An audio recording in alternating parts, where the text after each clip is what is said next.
A far away land, there was once a kingdom made up of 5 villages, but were united after the Great War. The war led to a different society. The entire society was divided into three. The first and most superior clan, the Ochicho clan, were the ruling clan. They make laws, rule, document the secrets and events of the entire society. The books they and their children read are not allowed to circulate to other clans. The second clan, the Nwait, were the engineers, doctors, and security of the entire kingdom. They keep things running in the entire kingdom. Their books are not allowed to reach the last clan, which is the Uju clan. The Ujus are just farmers. They feed the entire kingdom and are the poorest and most disregarded in the entire kingdom. This great kingdom do not allow external influence, nor foreign visitors. Any member of a clan who leave the kingdom is regarded a traitor, and no member of a clan is allowed to move to another clan. No marriage is permitted between any clan. It was also impossible for clans to mingle, since they were separated by a very long train track, and each clan is surrounded by a big fence built by their fathers after the Great War. There is always a representative from Ochicho clan appointed to represent the government in all the clans, and can only be replaced if he or she decides to retire from the job. Reb John was the representative in Uju's clan. In the process of his administration, he fell in love with a married member of Uju's clan, and she died while giving birth to a daughter. He decided to keep the secret and recorded his daughter as her lover's husband child. Reb John became very close to the family, unlike other reps who had always shown their irritation towards them. He made friends with his daughter through the family and pretends as if he loved the family and gave them privileges. Ilera became very close to Reb John. At 13, he appointed her his assistant. He secretly started teaching her how to read and write, a power which was not granted the Ujus. All the Ujus does is to farm, train livestock, and teach their kids to do so. They have small houses. Unlike the other clans, they have a very big 3-story building, storehouse, where they store crops, vegetables, fruits, slaughter, and clean livestock before stocking it neatly in the cool room in the big building. The work of the representative is to take stock of what they have, determine the price it was to be sold, take list of what they need, like machines, repair works. He then called the clans when their demand is complete and met. Twice in a week, the Ochicho and Nwait clans always come with big trucks to pick up foodstuff and come with their demands. They make sure to avoid contact with them, as they regard them as poor and dirty. Rape John had taught Ilera how to take data and records of all the transactions going on in the Uju's kingdom. It got the Ochicho clan worried when they noticed how much time he spent in Uju's. He have refused to come back home to his wife, who had no kids and was disturbingly close to Ilera. They started investigating him secretly. Ilera had become a beautiful girl, admired and popular in the village because of her involvement with Rape John. Her best friend, Yuloku, always makes sure to get the details about time and when other clans will come for their foodstuff. She will also inform her other friends, whom, on that day, make sure to finish their chores early and will run to the nearest bush near the big house, hide, and watch the neat, handsome, well-dressed men from other clans come to carry their foodstuff. They will droll and admire them and wished they belonged to their clan. They think Ilera lucky to have been the first woman from their clan to ever stand close to them. Uju is a happy place to be. They only feel sad whenever they see people from other clan.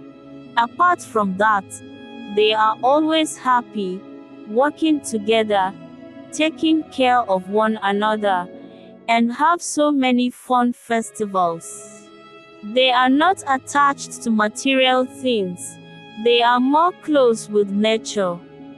Every family, no matter how big or small, live in a 1 or 2-room apartment. They don't demand more than they need. Ilera and her friends' friendship was admired by many. They do not keep secret from each other. In fact, she started calling her Rape John's daughter, only if she knew how true it was. One day, Rape John told Ilera that she will accompany her to a journey back to Ochicho clan. Ilera's dad was so happy. The villagers planned a farewell party for her. Her friend cried so much.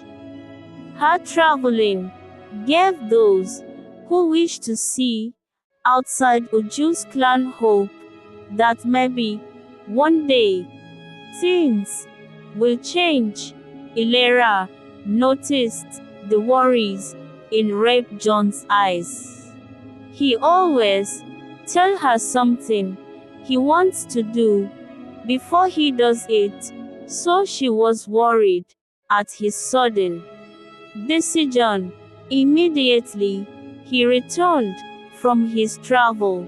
Ilera, with the help of her friend, packed her little clothes and waited for the train to arrive. When they held the big horn, she cried. When she noticed her older siblings crying, she hugged all of them and promised to come back with Rape John. He bid farewell to many people from their clan who had gathered to watch the historical event. For the first time in her life, she entered. Ilera held on tightly to Rape John as she noticed how everyone in the train looked at her like a parasite who had found a host. She filled her eyes with the pictures of forests the train passed through. After 30-minute drive, she saw beautiful street lights, like the one she had seen on the books Rape John gave her. She could not shut her mouth when she saw the sophisticated buildings, all very tall and beautiful. The streets were beautifully tied. She saw how neatly and beautifully dressed all were. She assumed they were attending a special feast and was shocked when Rape John told her that they are just going about their daily activities. She wore the best cloth in their clan, and it is in no way beautiful, nor near as superior as theirs. Rape John informed her that the second clan, Nwait, is not their final destination. She watched all the beautiful scenes they passed before they left the busy city and entered another empty land. It was not as empty and as abandoned as the track that led to their own. It had street lights, beautiful empty surroundings, decorated with flowers. It took them 5 minutes to get to Ochucho clan. It was nothing she had ever imagined. The houses were well planned. It was just 2-story buildings. All the houses were identical, unlike Nwait, where she saw tall buildings scattered everywhere. It was cool as theirs. The only difference was the environment. When the train finally stopped, she found it very difficult to step out. Her fears got worse when she saw tears drop from Rape John's eyes. 3 guards came and took Rape John away. Rape John whispered to her to be sincere. She wondered why she needed to be sincere. 2 beautiful dressed ladies gave her sign to step out, pointed at a very beautiful building, and asked her to go inside. They took her clothes, brushed her as if she was a very dirty rug, showed her a wardrobe filled with beautiful clothes, and told her to choose one. They took her old clothes, brought food for her, and locked her in. Even the wealthiest farmer in Uju's clan will call it selfishness to live alone in a room as big as this. The foam was so soft, the dress were so beautiful. She wondered if they will allow her to take some on her way back. Her hair was neatly brushed and longer than theirs, while in Uju's, girls have longer hairs. She wondered how they can consume this amount of food in a go, while the Ujus, always ration their food, so they could be able to feed the entire clan, who to her realization eats like birds. In a big plate, they kept fruits, egg, big beef, chicken salad. She wondered if food would be among the cause of death. In Ochucho clan, she missed home and wanted to speak to Rape John. She got carried away and slept off on the bed without even touching her food. When the 2 ladies came in to check on her, they gently took the food away and left. The next day, she woke early, wondering how the food left, and why she was locked in. The two ladies returned, brought loads of food. Again, mere sight of the food blocked her appetite. They asked her to take her bath, dress up. She was surprised, because to her, she was more than neat. And the cloth too. They forced her, until she accepted, and followed them. After she had refused to eat, the two ladies wondered if she have a different power. But to her, according to Uju's usual traditions, eating early could lead to laziness. They make sure to do one of two things before eating. They took her to an office and left her in a waiting room. Back home, the waiting room is bigger than their sitting room. She wondered why they love wasting space. She heard arguments coming from the closed door. She heard Rape John's voice and felt relaxed. After an hour of waiting, a man came and called her. Immediately she got inside. She saw Representative John on cuffs. Her heart flew to her mouth. She saw 5 other men, who were all fixed on her. She apologized for coming with Rep. John, and promised never to speak of what she saw, if they will kindly release him. They all laughed, asked her who Representative John was to her. She told them sincerely. They asked her more questions, and realized that allowing her to go back was a risk they are not willing to take. They asked Representative John to tell her the truth about their relationship. When she heard it, she was shocked and dumbfounded. She felt betrayed and furious. She realized that Representative John was never different from the others, as she thought. He was only hiding and protecting his mistake, which is her. All the emotions that accompanied her throughout the journey vanished. She is not Uju, nor Ochicho. Who is she, and what clan will she belong? After some moments of silence, they told her that plans have already been made before she came, and approved by her father. She will change identity and take the identity of the girl sent to Ochicho clan from Nwet for special treatment, and died in the process. And she was to be immediately married to the son of Nwet's clan leader, who had committed treason and was forgiven because of his dad. So, she will be his punishment. They all left the office, so she could speak to his father for the last time. Rep. John waited for her to talk. She kept silent.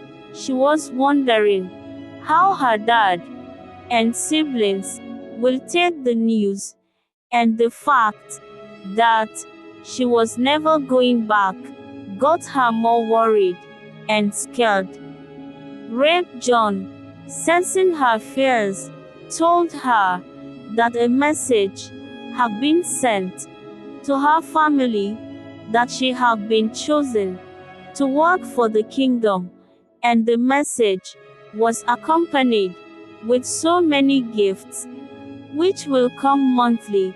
She calmly asked him if she will be allowed to speak to them on the phone.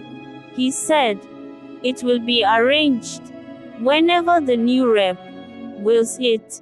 She left him without saying any other word to him. She wanted to go back to the room she slept in before, when they rushed her into a room where his father and a strange old man signed a document, and she was taken into the train. She drove off with the man in the train. The man tried to be friendly and told her that her new name is Che, and her parents died in a fire, and she was the only surviving child, and due to the high knowledge and wisdom of the Ochuchu, she was healed. A lie she could not get herself to tell. She kept silent. She swore never to talk to Rape John ever again, and she will never see him as his dad, but a deceiver and a cheat. When the train stopped, the man reminded her of her new name and story. She told her that the lie will keep her father raped John, her father and siblings in Uju clan alive and thriving. When she stepped down, she was greeted by a group of people with flowers and cards. They were happy to see a miracle. She felt faint and collapsed. Ken was so angry when he was informed of the punishment the clan will give him for selling tools to people outside the wall. He felt the punishment was same thing as death. Though he is one of those who don't care what clan one was from, as long as they are human. But being the first to marry from the lowest clan was another level of shit. He refused to follow his dad to go get his bride, as he planned to finally leave the kingdom and join the defaulters. When he saw Che collapse, he realized that he was not the only one that feels bad. When he lifted her, she was so light and tender in his arms. Her hair was the longest hair he had ever seen in his life, and it was so soft and beautiful. Her skin was like a baby own. It is as if she knew no suffer all her life, as if life was easy for her until now. He sat down and watched her. After he had laid her gently on their bed, she was beautiful. She was nothing compared to the image the society had created in their mind about the Ujus, who are poor, dirty, uneducated, ugly and timid. He stopped blaming the dad for bringing what he previously called calamity on him, as he realized that no one could resist the mom, if she was as beautiful and as tender as she is. Ilera woke up to behold a curious face looking directly into her face. He was handsome and very masculine, unlike their men at Uju, who are slim and light. He introduced himself to her and told her that she scattered the celebration for their marriage due to her dramatic entrance. Ken noticed how she yawned uncontrollably and brought food for her, which she ate like someone who had not eaten before. She was silent and gently listened to Ken's long story of being one of the neutral people in the entire kingdom. She was not bothered about her marriage to Ken. As in Uju's clan, dating was not allowed. Parents choose spouse for their kids before they get to 20. Her problem is how all this have been happening, and Rape John pretended all was normal and refused to inform her. She wondered where she will fit in, as all she knows is farming, reading, and writing.